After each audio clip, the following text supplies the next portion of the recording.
You know that moment when life surprises you with a simple truth, but one that's impossible to swallow?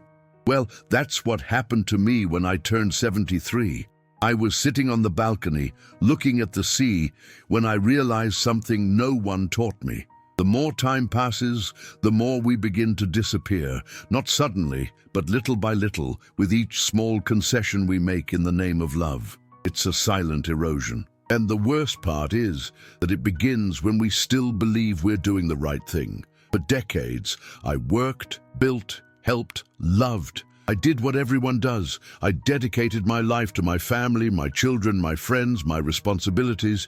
And at some point, without noticing, I began to give away everything I held most precious. My time, my space, my voice, my right to choose. And I did it smiling, with the false certainty that generosity is synonymous with wisdom. But it isn't. Generosity without limits becomes surrender. I remember what my father used to say when I was a boy. Giving is an art, son, but knowing when to stop is also an art. At the time, I didn't understand. Today, I understand it perfectly. Aging doesn't just arrive in wrinkles, aches, or slowed steps. It arrives when the heart begins to falter where it never should. It arrives when we prefer silence to avoid bothering others, when we stop asserting ourselves for fear of being called stubborn. Old age creeps in through the cracks in kindness, and that's how many end up confusing love with self-annihilation. I've seen this happen dozens of times, in friends, neighbors, relatives, even myself. The man who spends his whole life being the pillar of the family suddenly becomes a background character. The woman who always knew what she wanted suddenly asks permission to exist. And it all starts innocently, a helping hand here, a concession there, an attempt to not get in the way. But the problem is that life doesn't give back what we unintentionally give away. Every yes given to please someone else is a no, said to yourself. And one day, you wake up and realize your time is no longer yours, your home is no longer yours, and even your opinion seems to have no weight anymore. How many times have I heard phrases like, "Dad, let us decide this," or "Mom, don't worry, we'll take care of it for you." It may seem like affection, but behind it lies something dangerous, the message that your wishes no longer matter.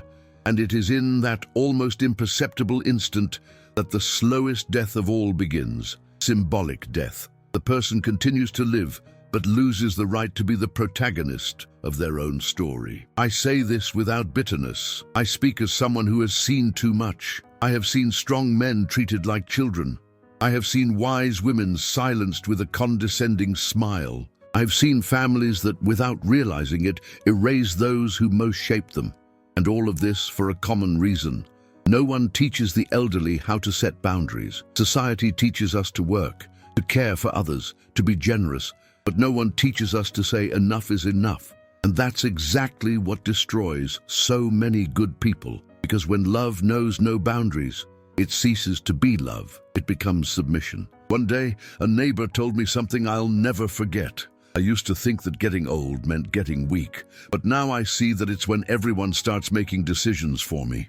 That hit me like an arrow, because it's true. For many, growing old means losing the right to say, "I don't want to." And why does this happen? Perhaps because old age comes disguised as kindness. You think, I've lived long enough. Let them be well. And so begins the process of giving up what keeps you alive. First you give up the space, then the time, finally your own will, and before you know it, you're just existing, no longer living. But there's something almost no one says out loud. Old age is not the end. It's the most dangerous and decisive moment of life. It's when a person needs to choose whether they will continue to be the center of their own story or become a secondary character in someone else's script. And it's a real choice. Because yes, it is possible to grow old with wisdom. It is possible to grow old with power. But one thing needs to be understood before anything else. There are 6 things that should never be given to anyone, not out of love, not out of guilt, and not out of habit. These 6 things are like roots. They are what keep you standing when the winds of time blow hard, and if you tear them out, nothing will support you anymore. They are invisible, but they determine whether you will continue to live on the inside or just breathe on the outside. I know what you're thinking. Maybe you think it's too late, that you've already given in too much, but it's never too late to regain control of yourself. Even if the world has already taken half of you, there's still a whole half to reclaim. Think about it for a moment. How many times have you kept quiet to avoid creating a problem? How many times have you accepted something that hurt you just to keep the peace? How many times have you thought, let it go, I've lived enough? These are the moments when the spirit begins to surrender. And the worst part is that this often comes disguised as virtue. You believe you're being good, when in reality, you're being erased. You think you're helping when you're actually giving up.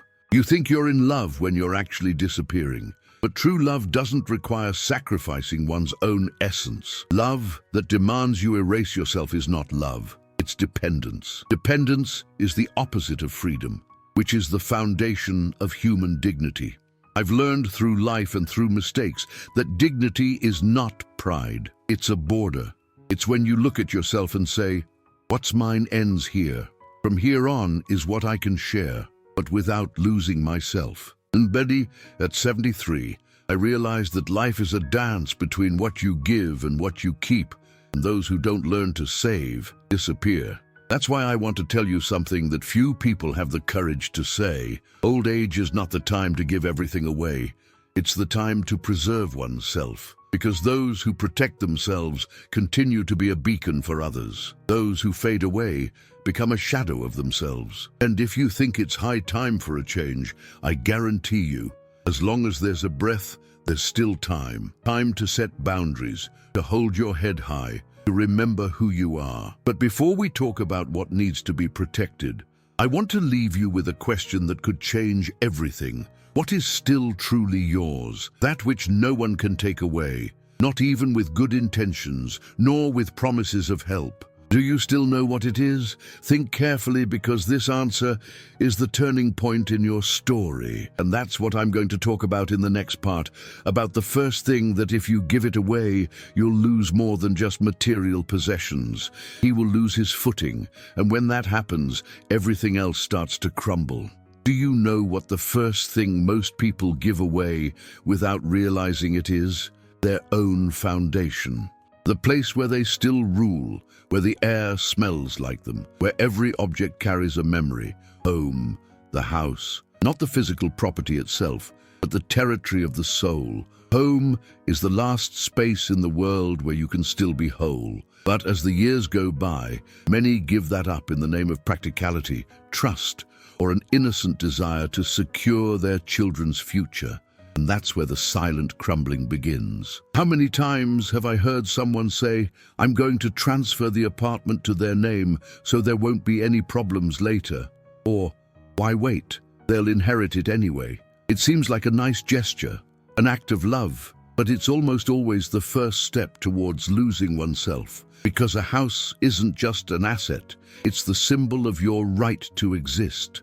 I remember a man named Solomon, an engineer, intelligent, honest. He lived peacefully with his wife in an apartment he renovated himself. When he retired, he decided to transfer the deed to his son, saying, I want you to be at peace. I don't want any arguments after I'm gone. A year later, his son was transferred to another state and wanted to sell the property.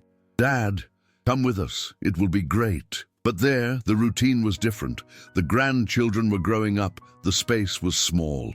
In a short time, Solomon became a guest in his own family. And when difficulties arose, came the phrase he never forgot. Dad, it's better if you stay in a nursing home for a while. You'll be better taken care of there. He went and never returned. Solomon didn't lose a house. He lost his place in the world. Because when someone takes away your space of authority, they also take away your right to be heard. Within a home, whoever holds the keys still has a voice. And when the keys leave their hands, so do the respect, the power of decision, and the feeling of belonging. I also remember Raya, a sweet neighbor with a calm voice. She lived alone in a small apartment full of plants and old photos. Her son insisted, Mom, let's transfer it to my name. It's better, you trust me. He agreed. Of course, my son. I trust you. A year later, her daughter-in-law said with forced affection, "Mom, things are getting tight with the children. Maybe it would be better if you stayed at your sister's house for a while." And she left. She left with a suitcase and a broken heart. She never returned to live there. One day she told me, crying, "I took myself out of the house. It wasn't him. I was the one who thought love was enough." These stories repeat themselves more often than you might imagine. The person believes they are doing good, that they are ensuring peace of mind for others, and ends up relinquishing the last vestiges of their autonomy. And in the beginning, everything seems fine. There are visits, affection, promises. But little by little, the dynamic changes. You start asking permission for your own decisions. Can I have this room? Can I invite so-and-so over? Can I leave the window open? And what was once your territory becomes the territory of others. A house is more than just walls. It's the body of your history. The ticking of the clock in the living room, the smell of coffee, the sound of familiar footsteps. Every corner carries memories that keep your mind alive and your heart calm. It's your emotional refuge. That's why when someone gives up their home, even if they remain alive, the brain understands it as a loss. It feels like it no longer has a fixed point. And when the brain loses its point of reference, the body begins to give way. Sadness, apathy, and the feeling of being a visitor in one's own destiny follow. Some say, "Oh, but it's just a house." No, it's not.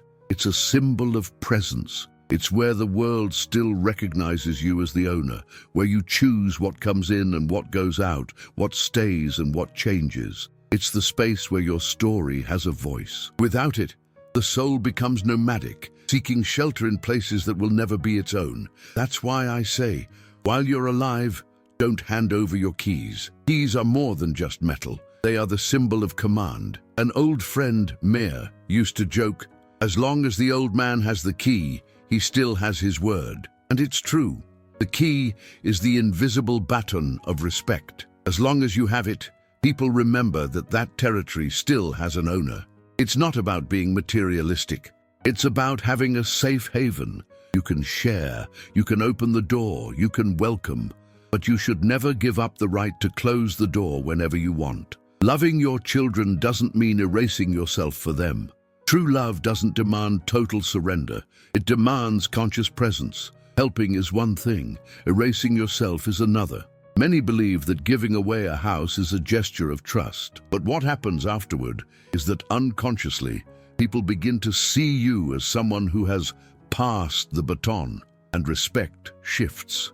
Your voice weakens. Decisions are made without consulting you. And the cruelest part is that this isn't done out of malice. It's done out of habit. When the homeowner stops behaving like an owner, the world quickly assumes the role of owner in their place. Therefore, I repeat, a house is not a possession, it's a boundary. When you give it up, life loses its shape. It doesn't matter if you live in a palace or a small room. What matters is having your sacred space, where you can say, "This is mine," a place where your presence is law and your memory, decoration. Your children, grandchildren, and friends need to know this. Not because you're stubborn, but because you are the cornerstone of your own story. And cornerstones cannot move without everything collapsing along with them. And if someone says, "Why all this fuss, Mom? Why so attached?" Smile and answer, "Because this is my root." And roots aren't given away, they're cultivated. If the love is true, they will understand. And if they don't understand now, they will understand later, when they miss a home that had their voice echoing within. Home is a reflection of dignity, and dignity cannot be transferred. As long as you hold the key, you hold yourself. And perhaps you're thinking, "But I didn't give away my house, I'm still living in it." Even so, ask yourself, do you still feel like you own the place? Do you still make decisions about what goes in and what goes out? Or have you been living as a guest within your own story? These questions seem simple, but answering them can change everything, because freedom isn't something you declare, it's something you feel. And if you want to preserve yours, remember this truth. No love justifies losing your foundation. Kindness doesn't have to come with sacrifice. But what's most frightening is that, beyond the house, there's something even more precious that many also give up. And this, unlike the walls, cannot be rebuilt. It's what keeps your mind alive, your heart awake, and your soul burning. In the next part, I'll tell you what that is. And when you understand, you'll realize that perhaps this is the reason why so many people age prematurely, without ever realizing exactly where they began to lose their own lives. Time is the most silent and treacherous commodity that exists. It doesn't ask to be taken. It simply goes. It goes in the minutes you dedicate to solving someone's problem, in the hours you spend waiting, in the days you spend trying to please. Time is the most precious thing, but it's also what we give away most easily. And the most curious thing is that, unlike money, it doesn't come back, it doesn't multiply, and it can't be inherited. Time is the only wealth that disappears as quickly as you ignore it. Many elderly people I've met haven't lost their joy because of illness, but because they've stopped living at their own pace. That's how emotional old age begins, when the day no longer belongs to you, but to others. When you wake up and already have a list of tasks that aren't yours, taking care of your grandchild, picking something up for your child, doing a favor you didn't ask for. At first, it seems rewarding, until one day you realize you can't remember the last time you did something just for yourself. What if you stopped for a moment to think, whose time is it today? Do you still manage it, or are you just reacting to the requests of others? The truth is, when a person gives up their own time, they begin to disappear without realizing it.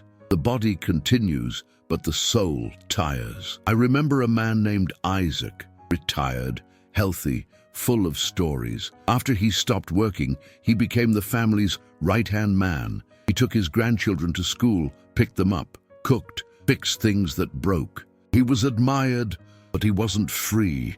Years later, he told me something I'll never forget. I've lost track of my own days.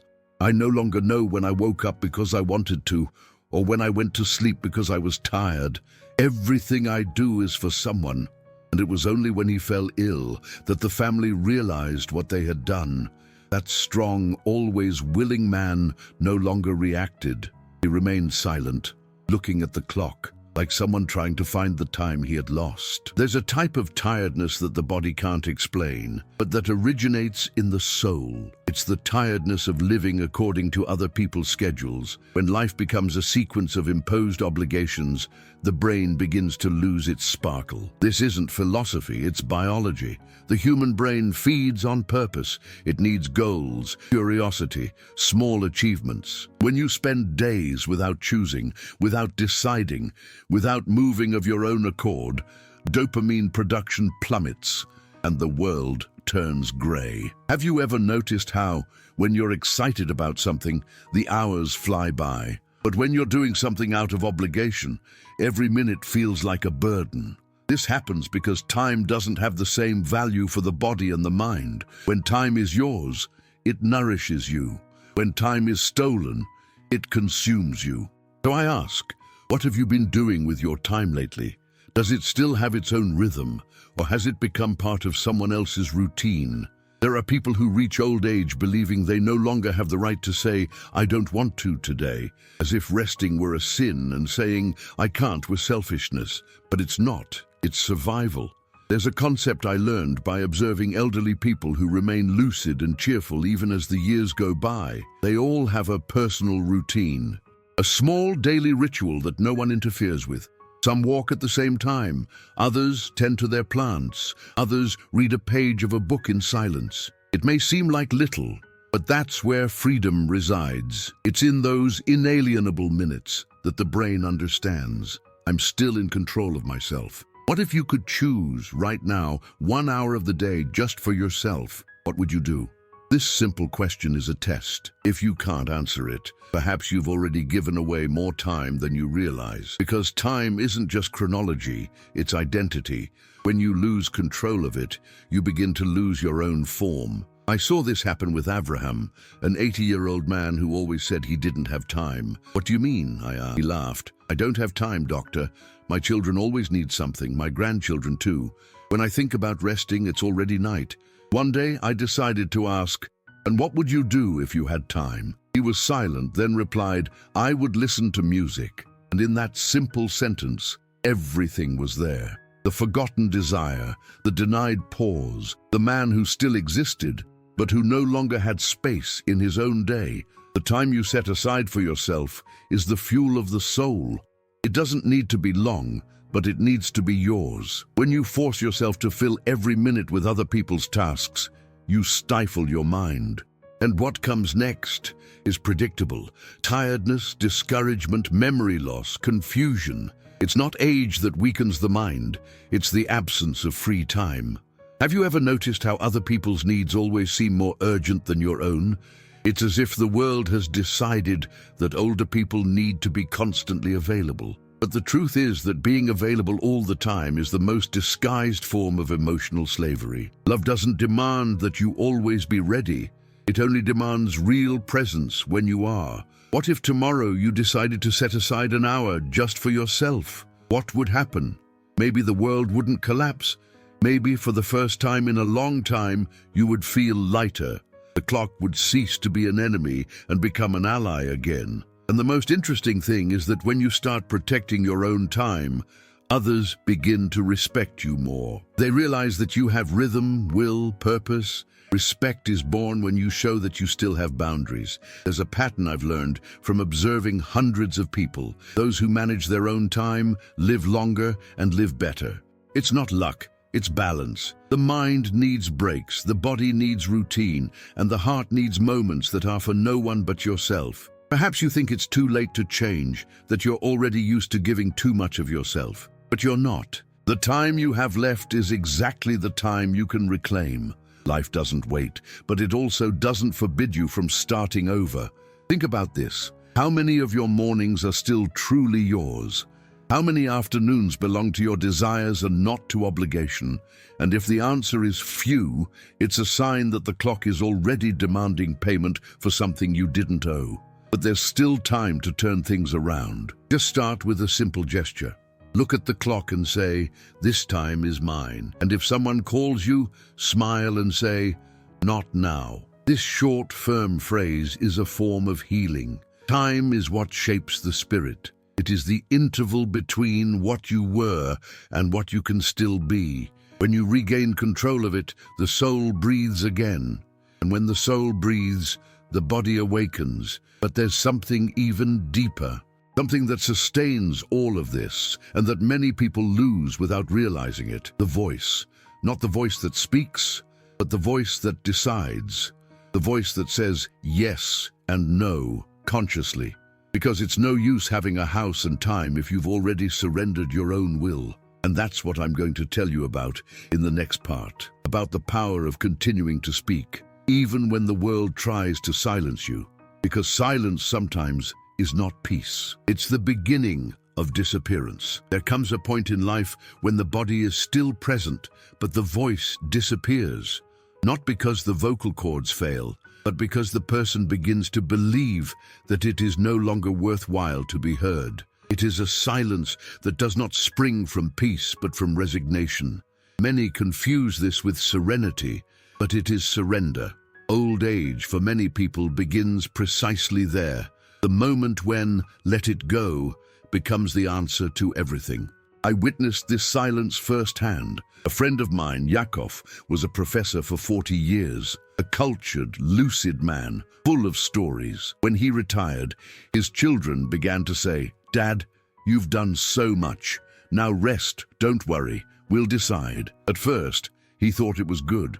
Finally, he would have time for himself. But little by little, he realized that the phrase, "we'll decide," began to invade every space in the house. One day he realized he no longer decided anything. Not what to eat, not when to travel, not even where he wanted to live. When he tried to give his opinion on something important, he heard, "Dad, you don't understand. The world has changed." It was on that day that he told me a phrase I'll never forget. "It seems like I died, but I left my body here." It may seem like an exaggeration, but it's not. Science confirms it. Research on aging shows that older adults who continue to actively participate in family decisions have a 30% lower risk of developing depression and dementia. The brain needs to feel that its opinion still carries weight. When you speak, debate, and discuss, the brain stays alive. It releases neurotransmitters linked to memory and reasoning. But when silence sets in, the body understands that life is slowing down and begins to shut down, one system at a time. How many times have you heard, "You don't understand, things are different now"? This phrase, repeated 1,000 times, is what extinguishes the sparkle in many people's eyes. Because what kills is not the forgetfulness of others, but the imposed silence. The absence of a voice is the first step towards the absence of value. A study conducted at Stanford University showed that older adults who converse daily, express their opinions, and share personal stories have more brain activity in areas linked to emotion and creativity. In other words, talking is a way to keep the brain in shape. It's no coincidence that communicative people age better, but unfortunately, the modern world values speed and discards the time for listening. And the elderly person who speaks slowly, who thinks before answering, ends up being pushed to the sidelines. They realize that when they open their mouth, the atmosphere becomes impatient, so they learn to be silent. And the silence, which seemed like a choice, becomes a prison. I saw this with Mrs. Lear, an 82-year-old woman, a former nurse who lost her husband and went to live with her daughter. At first, everything was harmonious. Until one day she told me, "Here, nobody asks me anything. They even decide what I'm going to eat. I feel like a guest." She laughed as she said this, but her eyes betrayed something deeper. "I just wish they would ask me, 'Mom, what do you think?'" This simple phrase, forgotten in families, is the boundary between respect and invisibility. And you, when was the last time someone truly wanted to know what you thought? How many times have you been interrupted mid-sentence because someone thought they knew the ending better than you? The loss of voice isn't physical, it's symbolic. It's when the world stops waiting for your thoughts. Therefore, it is essential to keep talking, even if they don't listen to you, even if they interrupt you. Every time you express an idea, you reaffirm your own existence. Prolonged silence atrophies thought. Speaking, giving opinions, disagreeing, all of this is mental exercise. And there's another side to this story. When you remain silent, others lose too. The younger generation needs the wisdom of those who have lived longer. Advice, a memory, a perspective, all of this is emotional inheritance. When you keep it inside, the knowledge dies with it. And ironically, many of those who don't listen to their parents today will miss that voice when it finally falls silent. The most tragic thing is that this erasure happens subtly within the home. First, it's a "be quiet, Dad. There's no need to stress." Then "you don't understand this," until one day the elderly person no longer tries to participate. And respect, like anything that isn't used, atrophies. Have you noticed that people start talking on the oldest ones? And not with they. "She's fine. Did he eat? Take him to the appointment." As if the elderly person were an object in the middle of the room, not a person. And when the world turns you into an object, the body responds. It loses strength, its gaze fades, its energy disappears, because the body is faithful to the mind. If the mind feels it has no voice, the body gives up shouting. But there's still time to be heard again. Don't wait to be asked for your opinion. Offer it. Speak up even when they think you're outdated. It doesn't matter. Wisdom doesn't age, it only changes form. When you speak, you teach. When you are silent, time teaches for you, and it is a cruel teacher. I remember a gentleman named Samuel. At 78 years old, he decided to write letters to his grandchildren. Not to give advice, but to tell stories of his life. He said, "I don't want the silence to silence my voice." When he passed away, his grandchildren turned the letters into a small book. "It was as if Grandpa continued talking to us," they said. His voice remained alive because he refused to let it die. You can do the same. You don't need to write a book, but speak up. Say what you feel, what you think, what you want. Talk about what you love, what you fear, what you've learned. Don't hide behind your age. Age is not a barrier.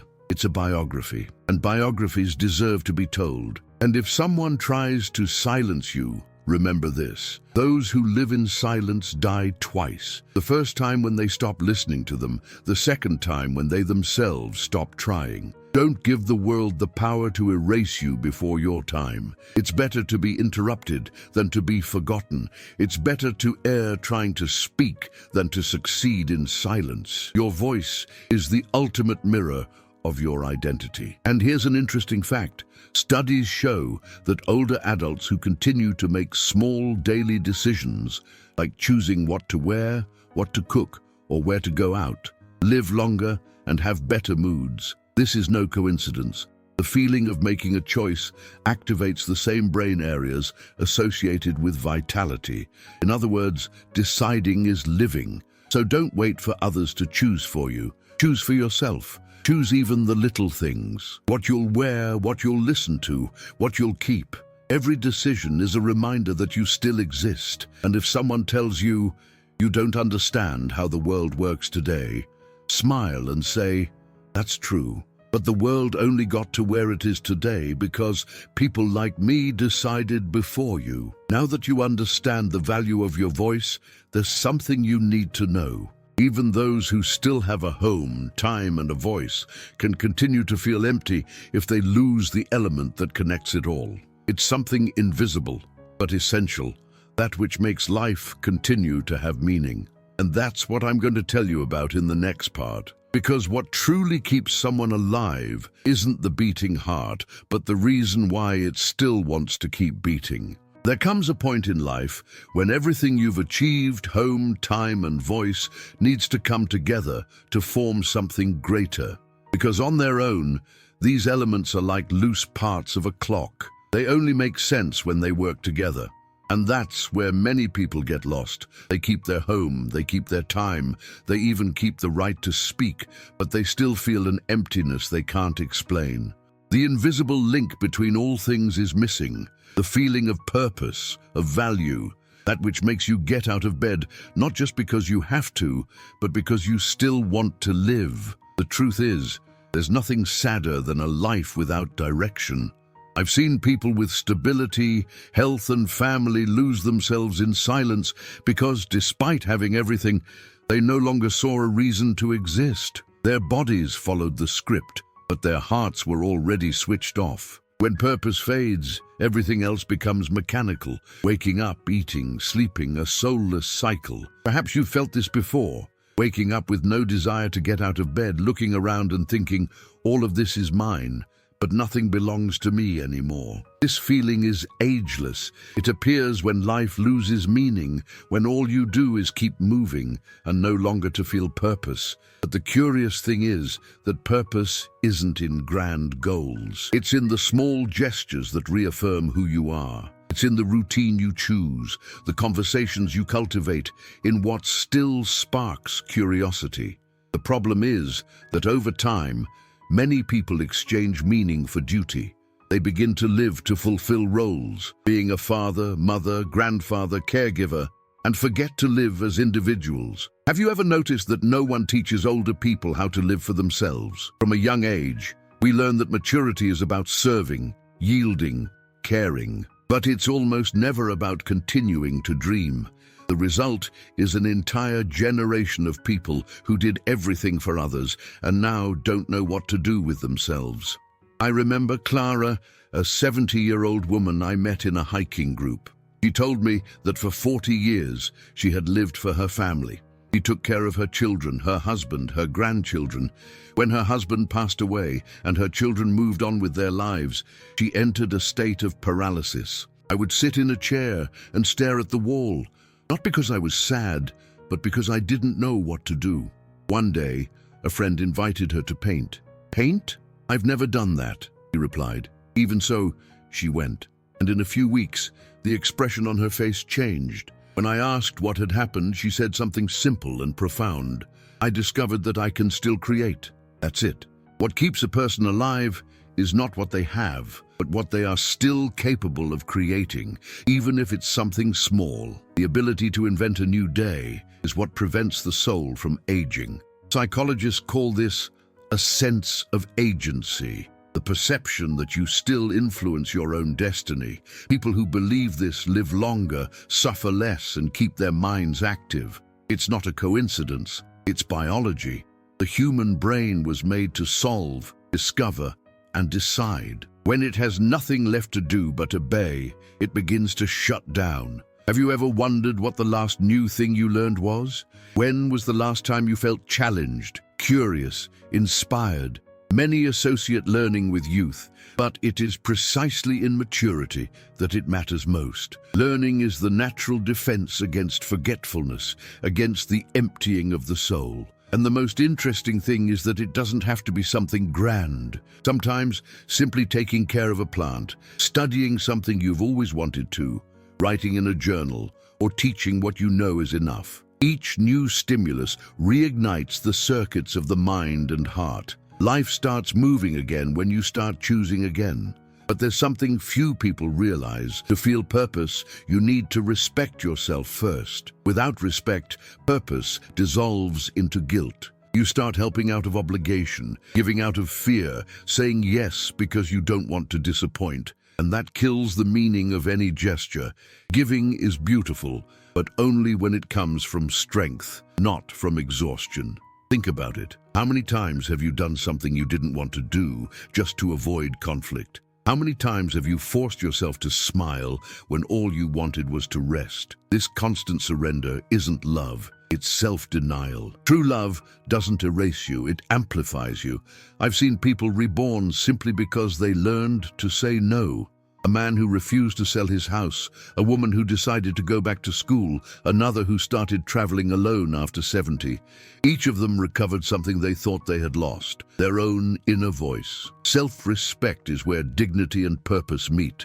When you respect yourself, the people around you begin to see you differently because the world reads the signals you send. If you treat yourself as someone important, others will too. If you diminish yourself, the world shrinks you along with it. There is a silent strength in those who know their own worth. It's not arrogance, it's balance.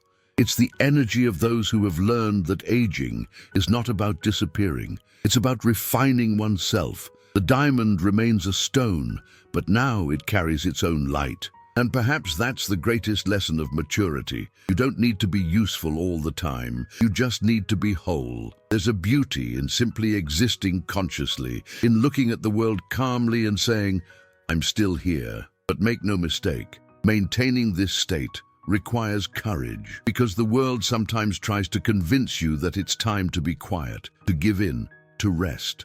And that's precisely where the test begins. It's at this point that you must remember everything you've regained, your space, your time, your voice, and realize that all of this forms something greater, the dignity of remaining in control of yourself. There is nothing more inspiring than a man or woman who ages with awareness and presence. They don't compete. They don't beg for attention. They don't seek approval.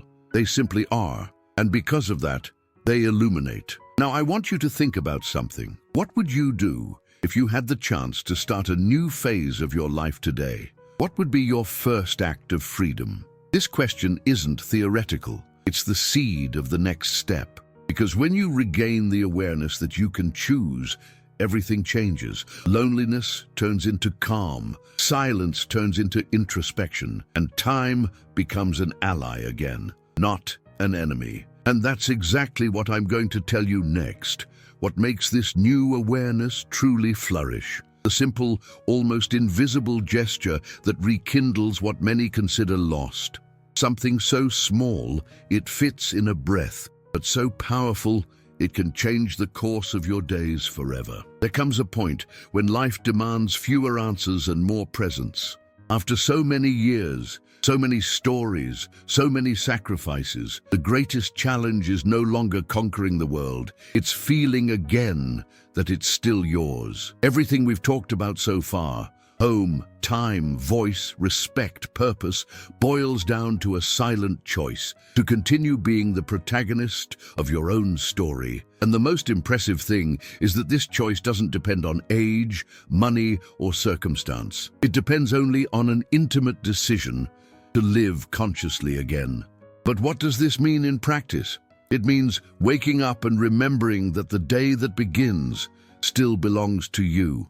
It means understanding that freedom is not measured in kilometers, but by clear boundaries, that the respect of others begins when you begin to respect yourself. It means, above all, transforming every daily gesture into an affirmation of existence. You want a real plan?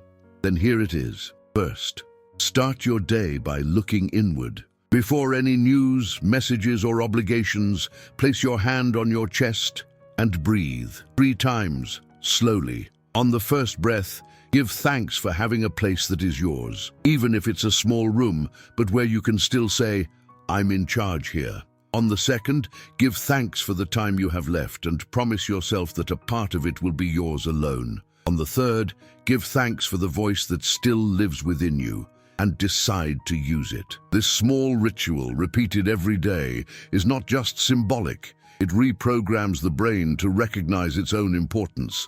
It's the first step to not disappearing. Second, create your power space. It could be a chair on the balcony, a table in the kitchen, a corner of the living room. Choose a place where you feel whole and defend it. Organize it, take care of it. Sit there to think, read, write, pray, or simply breathe. This place will be a physical reminder that you are still in control. Psychologists call this an identity anchor, something the brain associates with autonomy. Third, establish your inviolable time. It can be half an hour a day, but it needs to be sacred. During this period, no answering calls, solving problems, or explaining yourself. It's your time for reconstruction. Walk, read, listen to music, look at the sky. Repetition creates habit, and habit creates power. In a few weeks, you will notice that your mind becomes clearer and your body responds with more energy. Fourth, speak. Don't hide behind comfortable silence. Talk about what you feel, what you think, what you believe. Talk to your children, your grandchildren, your friends, to anyone willing to listen. And if no one wants to listen, speak anyway. Write letters, record audios, document your memories. What is left unsaid dies inside, and what dies inside weighs heavily. Your voice is the thread that connects you to the world. Fifth, learn something new, anything. A recipe, a language, an app, a song. Novelty keeps the brain young and the heart curious. Knowledge is the fuel of self-esteem, and no one is too old to learn. When you challenge yourself, even in small things, your body understands that there is still a future. And finally, the sixth step, practice conscious no. Saying no isn't rejecting the other person. It's preserving your own center. Every time you set a boundary, the world begins to see you again. Saying, "I can't right now," is an act of love because it protects the little time you still have. All of this seems simple, and it's precisely because it's simple that it works. Transformation doesn't happen in a day. It happens over dozens of small days in which you decide not to give up on yourself. At first it seems strange, then liberating. And there's a secret I want to tell you. Dignity is like a flame. When you nurture it, it illuminates not only your life, but also the lives of those who observe you. Children, grandchildren, friends. Everyone notices when a mature adult remains firm, serene, and respectful of themselves. Your demeanor teaches more than any advice. You don't need to convince anyone of anything. Just live with awareness and truth, and the world around you will reorganize itself. You'll notice small but profound changes. People listening to you more attentively. Fewer requests. The way others look at you changing. Because respect is an energy that commands attention when it comes from within. And when doubt arises, when the fear of loneliness strikes, remember, being alone is not the same as being forgotten. Sometimes it is in solitude that the soul rediscovers itself. The right silence is not that of surrender, but that of reconnection. Life after 50, 60, 70 isn't the end of the book. It's the chapter where you can finally write without haste, where words have more weight and time more value, and perhaps that's precisely where the true meaning of freedom begins. You are not at the end. You are at the center of your own story, and there are still blank pages waiting for what only you can write. So, take a deep breath, reaffirm your presence, tell yourself, I am still here. I can still choose, and choose to live. Now, if these words touched you deeply, if they reminded you of someone who needs to hear this, or if they sparked a desire to start over, I ask you for a simple gesture, like this video, so it reaches more people. Share it with someone who might be forgetting their own worth. And if you want, tell us in the comments, even anonymously, which of these ideas resonated with you the most. Your story matters, your voice matters, and the world needs to hear it. And please subscribe to the channel. Here every week, we talk about what truly keeps humanity alive. Awareness, respect, and the will to keep growing, no matter the age. This space is yours too. Because as long as there is someone willing to rediscover themselves, life is still only just beginning.